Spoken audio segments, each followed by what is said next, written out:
درود پڑھیں اللہم صلی علی سیدنا شفینا و حبیبنا مولانا محمد علیہ الصلوۃ والسلام دائما علیک یا رسول اللہ یا حبیب اللہ صلی اللہ تعالی علیہ وسلم۔ میں نے قرآن مقدس کہ جس آیت مبارکہ کی تلاوت کا شرف حاصل کیا ہے، پروردگار عالم ارشاد فرماتا ہے وَأَنْكِحُوا الْأَيَامَ مِنْكُمْ وَالصَّالِحِينَ مِنْ عِبَادِكُمْ وَإِمَائِكُمْ، کہ تم نکاح کر دو جو بے نکاح ہیں ان کا نکاح کر دو، اور تمہارے غلاموں اور باندیوں میں سے جو نیک تھے انہیں بھی نکاح سے آراستہ کر دو۔ نتیجہ کیا ہوگا؟ ان یکونوا فقراء، اگر وہ محتاج ہیں تو اللہ رب العزت اپنے فضل سے انہیں غنی کر دے گا، مالدار کر دے گا۔ یہ نکاح کوئی معمولی چیز نہیں ہے، یہ نکاح کوئی معمولی کام نہیں ہے۔ اگر آپ نکاح کی اہمیت، نکاح کی افادیت، نکاح کی عظمت، اس کی فضیلت پہ غور کریں گے تو یہ محسوس ہوگا کہ اللہ رب العزت کا نکاح کی صورت میں یہ ایک ایسا نظام ہے کہ اگر یہ نکاح کی صورت نہ رہے، نکاح کے بندھن میں انسان نہ بندھے تو اس صورت میں جانور اور انسان میں امتیاز کی کوئی صورت نہیں رہے گی۔ اور آپ کو میں بتا دوں بلا شبہ ماں باپ کا رشتہ اپنی جگہ بہت ہی محترم ہے، ماں باپ کا رشتہ اپنی جگہ بہت ہی عظمت کا حامل ہے، دادا دادی کا رشتہ بہت ہی عظمت کا حامل ہے، پھوپھا پھوپھی کا رشتہ بہت ہی عظمت کا حامل ہے۔ دیگر رشتوں کے احترام میں کوئی شک نہیں ہے، دیگر رشتوں کی بھی عظمت اپنی جگہ ہے، لیکن آپ غور کریں گے تو میاں بیوی کا رشتہ ایسا رشتہ ہے کہ ماں باپ کا رشتہ بعد میں وجود میں آتا ہے، دادا دادی کا رشتہ بعد میں وجود میں آتا ہے، پھوپھا پھوپھی کا رشتہ بعد میں وجود میں آتا ہے، دیگر رشتے بعد میں وجود میں آتے ہیں۔ آپ یہ بھی غور کریں گے تو پتہ چل جائے گا کہ جتنے بھی رشتے ہیں سارے رشتے دنیا میں وجود میں آتے ہیں، لیکن ان تمام رشتوں میں جو رشتہ سب سے پہلے وجود میں آتا ہے وہ میاں بیوی کا رشتہ ہے۔ تمام رشتے دنیا میں پورے زمین پہ وجود میں آتے ہیں، لیکن نکاح کی صورت میں جو میاں بیوی کا رشتہ ہے وہ پورے زمین پہ نہیں بلکہ پروردگار عالم اس مقدس رشتے کو جنت میں بلکہ اللہ رب العزت اس مقدس رشتے کو جنت میں وجود بخشتا ہے۔ کیسے؟ آج یہ ذرا تفصیل دیکھیے۔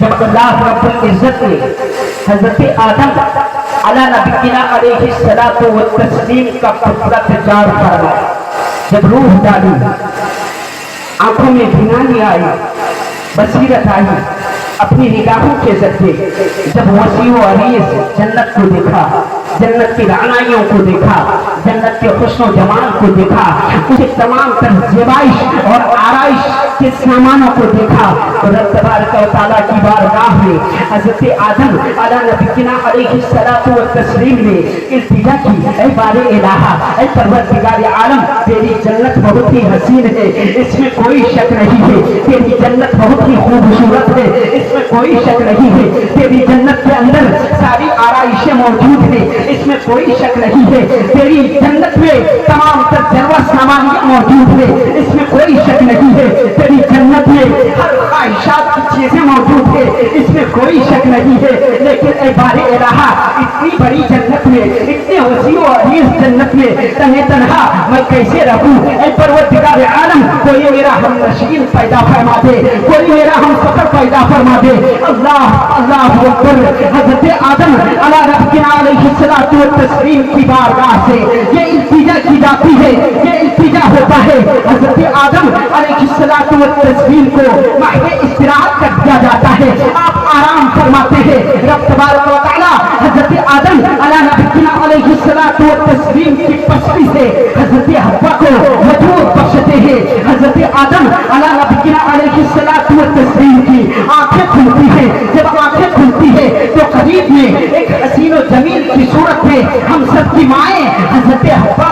हैं। हजरत आदम अला नबीना अलैहिस्सलातु वत्तस्लीम करीब होना चाहते हैं, मोहब्बत का हाथ बढ़ाना चाहते हैं। फरिश्तों की जानिब से ये कहा जाता है, ऐ आदम आप हवा की तरफ आप हाथ नहीं बढ़ा सकते हैं, हवा की तरफ हाथ उस वक्त तक नहीं बढ़ा सकते हैं जब तक कि आप हवा के महक को अदा न करते। हजरत आदम अला नबीना अलैहिस्सलातु वत्तस्लीम रब की बारगाह में अर्ज़ गुज़ार होते हैं, ऐ बारे इलाहा हवा के लिए महक की सूरत में मैं कौन सी चीज अदा करूं, कौन सी चीज महक की सूरत में दूं। अल्लाहु अकबर के ख्याल करके हम सबके आका जनाब मोहम्मद रसूलुल्लाह सल्लल्लाहु तआला अलैहि वसल्लम का मकाम भी देखें, उनका मर्तबा भी देखें। रब की जानिब से हुक्म होता है कि आदम नबी आखिर समा जनाब मोहम्मद रसूलुल्लाह सल्लल्लाहु तआला अलैहि वसल्लम की बारगाह में दरूद पाक का नज़राना पेश करो। ये हवा के महल बन जाएगा। यही से समझ में आता है वो कितने बड़े बदबख्त हैं, वो कितने बड़े बदनसीब हैं जो नबी की अजमत का इनकार करते हैं, नबी को अपनी तरह करते हैं, नबी के वसीला को जायज नहीं ठहराते हैं। अरे अगर और किया जाए तो इस दुनिया में तो इंसानों का वजूद हुआ है। अगर आप इस दुनिया में अभी हैं तो ये नबी करीम सल्लल्लाहु तआला अलैहि वसल्लम की बारगाह में हज़रत आदम अला नबीना अलैहिस्सलातु वत्तस्लीम ने महक की सूरत में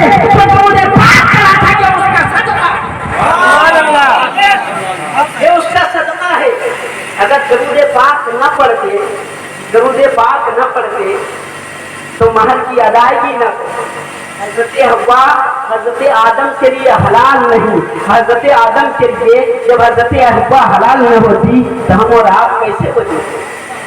जन्नत में फरिश्तों के जुर्मत में, फरिश्तों के झुलों में, फरिश्तों की मौजूदगी में हजरत आदम अलैहिस्सलाम से हजरत हव्वा का निकाह हुआ।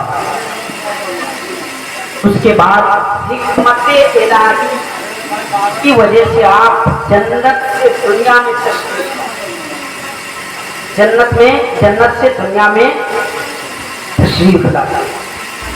यहाँ एक सवाल पैदा होता है कि अल्लाह रब्बुल इज्जत जब हजरत आदम और हजरत हव्वा अलैहिस्सलाम को दुनिया में भेजना ही था तो जन्नत में क्यों पैदा हुआ? सवाल पैदा होता है ये नहीं। दुनिया में जब भेजना ही था तो जन्नत में क्यों पैदा किया? तो इसका जवाब क्या है, आइए समाअत करें। हजरत आदम अलैहिस्सलाम और हजरत हव्वा को अल्लाह रब्बुल इज्जत ने इसलिए जन्नत में पैदा करके दुनिया में भेजा ताकि आदम अलैहिस्सलाम के जरिए, हजरत हव्वा के जरिए जो नस्लें वजूद में आए, जो नस्लें वजूद में आए वो ये ज़हन दिमाग में रखें कि हमारा असली घर दुनिया नहीं है बल्कि जन्नत है। हजरत आदम और हजरत हव्वा को अल्लाह रब्बुल इज्जत ने जन्नत में इसलिए पैदा फरमाया, जन्नत में पैदा करके दुनिया में इसलिए भेजा ताकि आदम अलैहिस्सलाम की तरफ निस्बत करके आदमी कहलाने वाले जो भी हो वो ये ज़हन में रखे कि दुनिया हमारी असली जगह नहीं है, दुनिया असली ठिकाना नहीं है बल्कि असली ठिकाना हमारे लिए जन्नत है। तो दुनिया में आदमी वही काम करे जो जन्नती काम हो, दुनिया में आदमी वही काम करे जो जन्नत में जाने के सजावार हो, बुराइयों में मुलविस न हो। ये ज़हनो दिमाग में रहे कि दुनिया में हमें ऐसा ही काम करना है जो जन्नत में जाने के लायक हो, बुराइयों से हम दूर रहेंगे क्योंकि अल्लाह रब्बुल इज्जत ने आदम और हव्वा को जन्नत में पैदा करके ये मिसाल दे दिया है, ये डिज़ाइन दे दिया है कि आदम की औलाद के लिए दुनिया से जगह नहीं है बल्कि जन्नत असल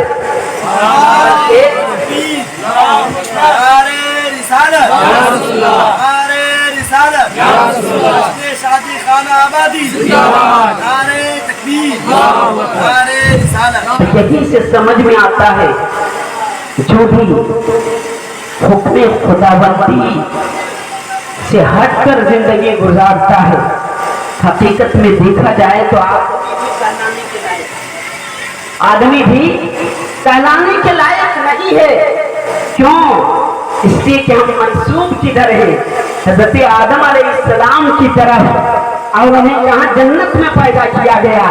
तो हमारे लिए वही काम सजावार है जो अल्लाह तबारक व तआला ने हुक्म दिया है, ताकि इस दुनिया में रह करके जो अल्लाह के अहकाम है उसके मुताबिक जब हम जिंदगी गुजारें तो अल्लाह ने हमारे लिए जो उसके ठिकाना जन्नत बनाई है, हम यहाँ से जब जाए तो उस उसके ठिकाने में हम जा सकते। बहरहाल निकाह की बड़ी फजीलत है, और निकाह के जरिए जो रिश्ता मियाँ बीवी का वजूद में आया है, तमाम रिश्तों से पहले ये रिश्ता वजूद में आया है।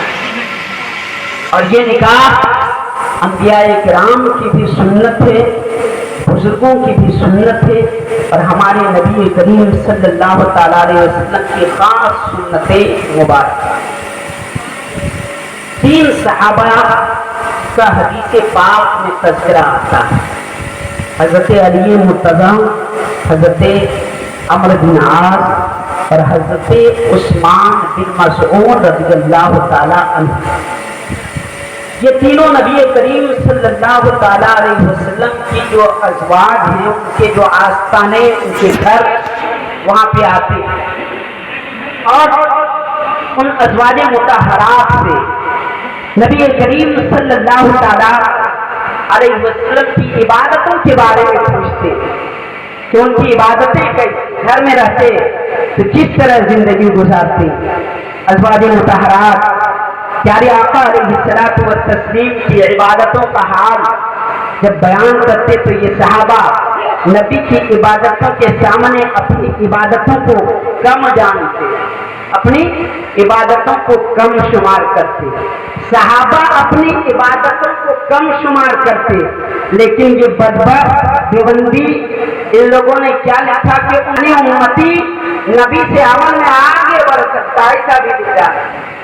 यहाँ हज़रत अली है, हज़रत अमर बिन आस है, हज़रत उस्मान बिन मज़ऊन है, ये बड़े बड़े सहाबाए किराम नबी की इबादतों का जब तज़किरा होता है, जब सुनते हैं तो अपनी इबादतों को कम ख्याल करते हैं, अपनी इबादतों को नबी की इबादतों के बनिस्बत कम शुमार करते हैं, और उनमें से एक ये अहद करते हैं कि अब मैं हमेशा नमाज पढ़ता रहूँगा, हमेशा नमाज की हालत में रहूँगा।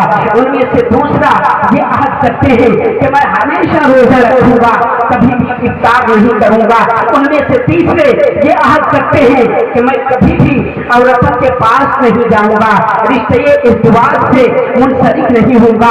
ये सहाबा ये बातें कर रहे थे कि नबी करीम सल्लल्लाहु ताला अलैहि वसल्लम तशरीफ ले आते हैं, इन सहाबा से कहते हैं मेरे सहाबा तुम लोगों ने अभी जो बातें की मैंने उन बातों को सुन लिया, लेकिन सुनो सुनो, मैं अल्लाह रब्बुल इज्जत के सबसे ज्यादा डरने वाला हूँ, अल्लाह रब्बुल इज्जत की सबसे ज्यादा इबादत करने वाला हूँ, लेकिन सुनो मैं नमाजें भी पढ़ता हूँ और जो ज़रूरियात जिंदगी है उन्हें भी करता हूँ, मैं रोजा भी रखता हूँ और इफ्तार भी करता हूँ, यानी बगैर बगैर रोजे के भी दिन गुजारता हूँ। और सुनो सुनो मैं शादियाँ भी करता हूँ, इसलिए सुन लो शादी के मेरी सुन्नत है, जिसने मेरी वो हमें से नहीं है। काम एक इबादत, निकाह एक इबादत है, और इबादत की हालत में जब तक बंदा रहे उसे सवाब मिलता है। कोई नियत करके नमाज पढ़ने के लिए खड़ा हो जाए, जब तक नमाज की हालत में रहे उसके नामाए आमाल में नेकियां लिखी जाती रहती है। कोई रोजा रखने के लिए सहरी कर ले या सहरी के वक्त रोजा रखने की नियत कर ले, गुरूब आफताब तक जब तक इफ्तारी नहीं किया है उसके नामाए आमाल में नेकियां लिखी जाती रहती है। कोई हज के इरादे से खाने काबा के लिए सफर पे निकला तो जब तक वो सफर पे है, जब तक वो अपने घर में कदम नहीं रखा है तो उस वक्त तक उसके नामाए आमाल में नेकियां लिखी जाती रहती है। यही से ज़हन मिलता है निकाह भी एक इबादत है। तो जिस तरह दीगर इबादतों के लिए कोई नियत करके हाथ बांध दे या रोजा की नियत कर दे या हज के लिए निकल जाए तो उस सूरत में उसके नामाए आमाल में नेकियां लिखी जाती है। निकाह कोई ऐसा काम नहीं है कि घंटा 2 घंटे ہو جائے.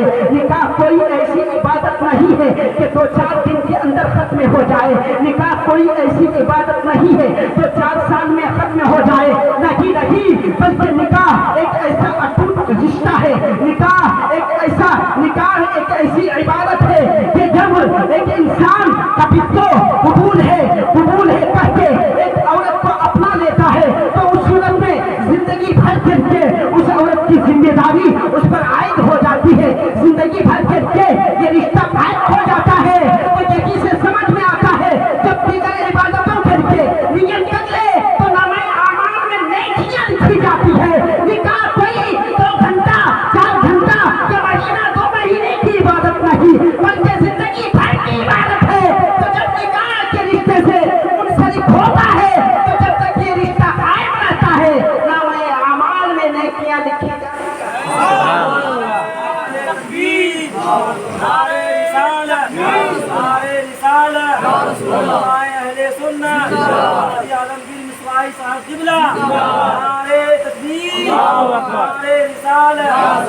نامہ اعمال میں نیکیاں لکھی جاتی رہتی ہیں لیکن کس صورت میں؟ کیا صرف ہم خواہشات نفسانی کی تکمیل کے لیے رشتہ کریں اس صورت میں؟ نہیں، ہماری نیتیں اچھی ہوں اور شریعت کے جو تقاضے ہیں اس کے مطابق اس رشتے کو ہم نبھائیں. جب نکاح کریں ہماری نیت یہ ہو کہ ہماری نگاہیں ادھر ادھر نہ بڑھیں. نکاح جب کریں تو یہ ہمارے اندر نیت ہونی چاہیے کہ ہم پیارے آقا صلی اللہ تعالیٰ علیہ وسلم کی امت میں اس رشتے کے ذریعے اضافہ کریں گے. نکاح جب ہم کریں تو اس صورت میں ہماری نیت یہ ہونی چاہیے کہ نکاح کی بھی حفاظت کریں گے, اپنی شرمگاہ کی بھی حفاظت کریں گے, جو ہماری زوجہ ہے, جو شریک حیات ہے, اس کے حقوق کی بجا آوری کریں گے, جو اولاد ہوگی اس کی ہم اچھی تربیت کریں گے. جب یہ نیتیں ہوں ساتھ میں ہم ان چیزوں کی بجا آوری کریں گے تو نکاح کی صورت میں جب یہ رشتہ ہو جائے گا تو ایک ایک لمحہ ہمارے لیے ثواب کا کام ہوگا. ہمارے نامہ اعمال میں نیکیاں لکھی ہمارے نامہ اعمال نیکیاں لکھی جائیں گی. تو بہرحال نکاح کا رشتہ بہت ہی اہم ہے اور نکاح کا جو یہ رشتہ ہے عبادت ہے. جب انسان اس سے منسلک ہو جاتا ہے تو ہر لمحہ اس کے نامہ اعمال میں نیکیاں لکھی جاتی ہیں.